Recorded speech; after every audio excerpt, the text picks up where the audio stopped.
All right, let's break down one of the most powerful, modern frameworks for building wealth. And it comes from the one and only Naval Ravikant. The core idea here is simple, but it's really profound. Building wealth isn't about getting lucky. Not at all. It's about treating it as a skill that anyone can learn. So, first things first, what is wealth really? Naval's definition here is absolutely key. It's not just a big pile of money in the bank. Think of it more like a factory full of robots that are working for you, or a piece of software that's running 24/7. It's the assets that earn for you even when you're not actively working. That right there, that is the goal.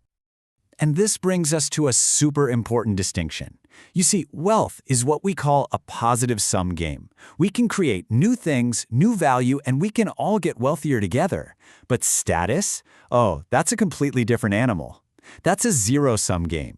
It's all about where you rank in a social hierarchy. And for you to move up, well, somebody else has to move down. You've got to choose which game you're actually playing.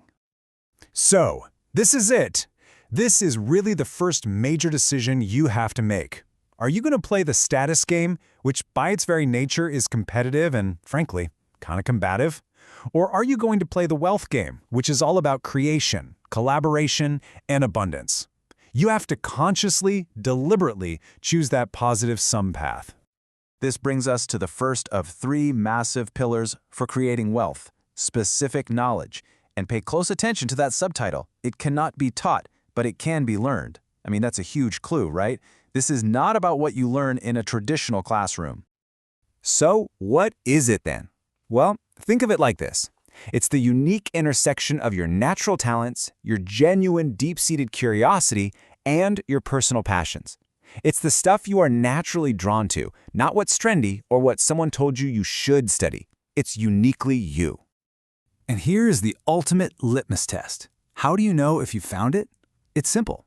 Are you completely obsessed with something that other people find, well, boring or tedious?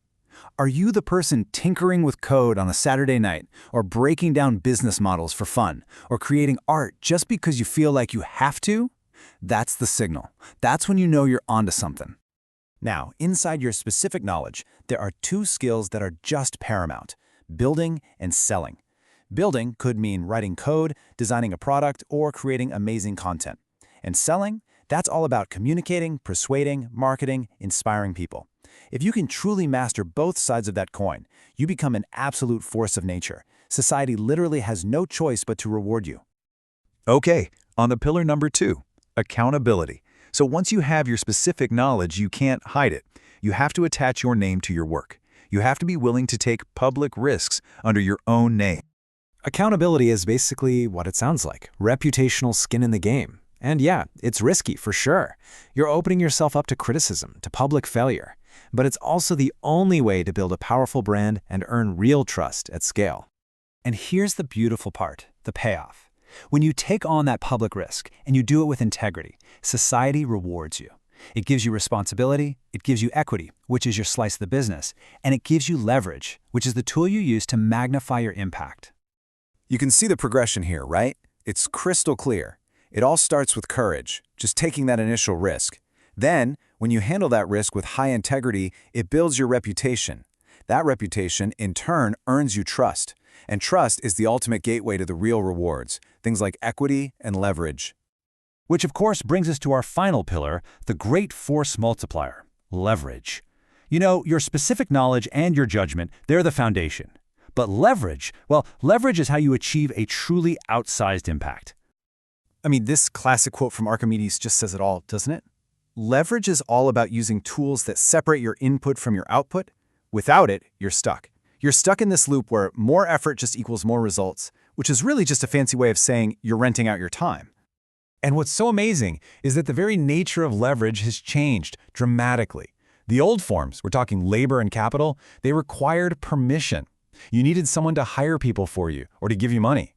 But the new forms of leverage, code and media, they are totally permissionless. Anyone with a laptop and an internet connection can start using them right now. This is such a powerful way to think about it. The robot revolution, it's already happened. The robots are just sitting in data centers around the world, and code is the language you use to command them. Media, that's how you broadcast your ideas to millions. And the best part? Both of them can work for you 24/7, tirelessly, while you sleep. Okay, so we've got the 3 pillars: specific knowledge, accountability, and leverage. But to actually make them all work together, you need the right mindset, the right operating system. So let's do a quick run-through of the core psychological rules you need to put this all into practice. Rule number 1, stop trying to copy other people. Competition is what happens when you're trying to be just like someone else. But here's the secret: no one on earth can compete with you at being you. The more authentic you are, the less competition you will have. It's that simple. Next up, play long-term games with long-term people. All the truly great returns in life, whether it's in wealth, in relationships, in your own learning, they all come from compound interest. And you can only get those amazing compounding returns by sticking with things and with people for the long haul. All right, rule 3. The foundation of all learning is reading. But so many people see it as a chore. The only real scarcity in the world is the desire to learn. So start with whatever fascinates you. Read what you love, and just follow your curiosity down whatever rabbit hole it takes you, until reading becomes a totally natural, effortless habit. Rule number 4 is so important. You simply cannot build great things with pessimists. It's impossible. Their belief that it can't be done just becomes a self-fulfilling prophecy. You need to surround yourself with people who see the world for what it is, but remain fundamentally optimistic about their ability to create, to build, and to make it better. And this brings us right back to a fundamental, non-negotiable truth. As Naval says, a salary can be the drug they give you to forget your dreams. To ever achieve real financial freedom, you can't just rent out your time for an hourly wage. You have to own a piece of the upside. You must own equity. So, after all of this, after the specific knowledge, the accountability, the leverage, the mindset, what's the actual point? What's the end game? I'll tell you what it's not. It's not about buying fancy cars or designer clothes. The true goal is so much deeper than that. Because the ultimate reward, it isn't the money. It's the freedom. The freedom from a job you hate. The freedom from worrying about money. The freedom to be your own sovereign individual. And to wake up every single day and spend your time exactly as you see fit. That is the real definition of rich. So there it is. The principles, the pillars, the mindset. It's a complete framework for creating wealth without relying on luck. The only question left is, by far, the most important one. Now that you know the rules of the game, what will you build?